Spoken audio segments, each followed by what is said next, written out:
What's up, guys? Welcome back. Today I got a video that most of you guys have probably been waiting on since the last video I made on this PC, a video that I've personally been waiting on. But today I'll be installing new RAM into this Alien Aurora R15 desktop. Right, so on the last video I posted, I got a few comments saying, oh, this computer's crap. You probably spent a lot of money on it. It's probably really expensive, like most PCs today, right? Only one stick of RAM, that's ridiculous, and all these things, right? Um, so after posting that video, I actually had like a couple of issues with the computer that I spoke to a technician about. And actually had nothing to do with the hardware itself. They were just like the computer was crashing, right? So I didn't want to take that amongst myself to like chat GPT it or something and like open it up, right? So yeah, like I said, spoke to a technician, and turns out it was a hibernation issue. Um, or like the computer sometimes crashes like that. They got it fixed. It actually only took them it took them 2 days to do it. And yeah, so on that note, the computer is all good now. But let's go back to the RAM topic. So yeah, one stick of RAM, I get it. That's not enough, for a gaming PC, right? But like most PCs, you're able to modify it to the finest bits, right? Including the RAM. So I bought this from a third-party seller, right? Amazon.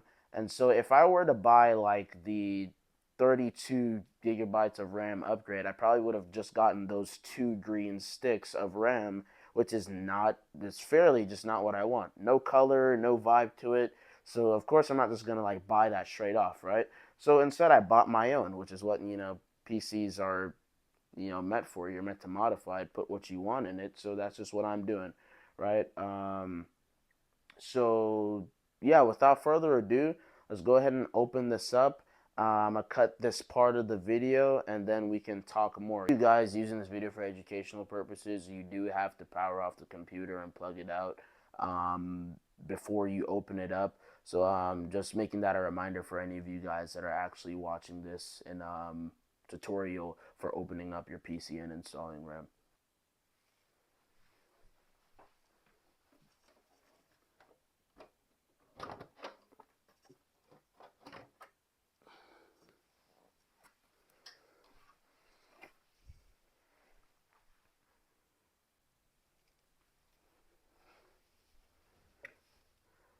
All right.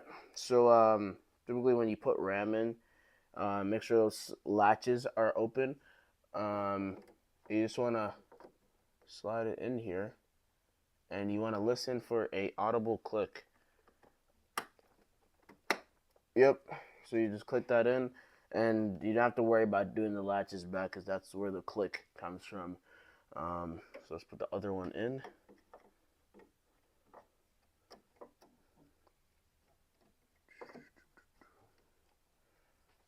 Okay.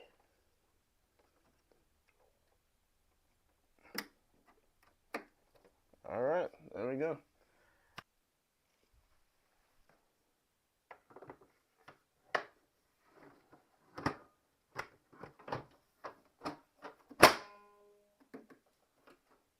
All right. Just put the screw back in. All right, guys. So I plugged it back in. Let's see what it looks like.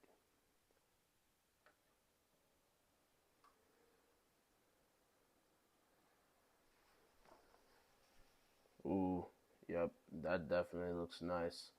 Way better than that green stuff. All right, let's move over to here now. All right, so as you can see, it says the amount of system memory has been changed. So you're just gonna go ahead and click continue. All right, and then yeah, I'm probably gonna need to check the instructions from here, and then we can continue. All right, so now we got the computer up. You actually don't have to go to BIOS. You can just go to the command center, right? Just click that, open it like so. And you're going to want to click this down here. And there you go. Available 35.2 gigabytes of RAM after the upgrade. And this is how much is being utilized right now. And that's your frequency, which can be clocked up way more than that, actually. But for what I'm doing with this computer, I mean, I play games, but I really don't care about, it that much to like overclock it. So yep, that's it. Alright, thank you guys for watching, and if I was able to help any of you guys, please leave a like behind for your boy. And if you made it this far in the video, go ahead and comment RAM, all caps. Alright, this is the end of the video, guys. Be sure to like, share, and subscribe so I can make more videos. I'll see you guys in the next one.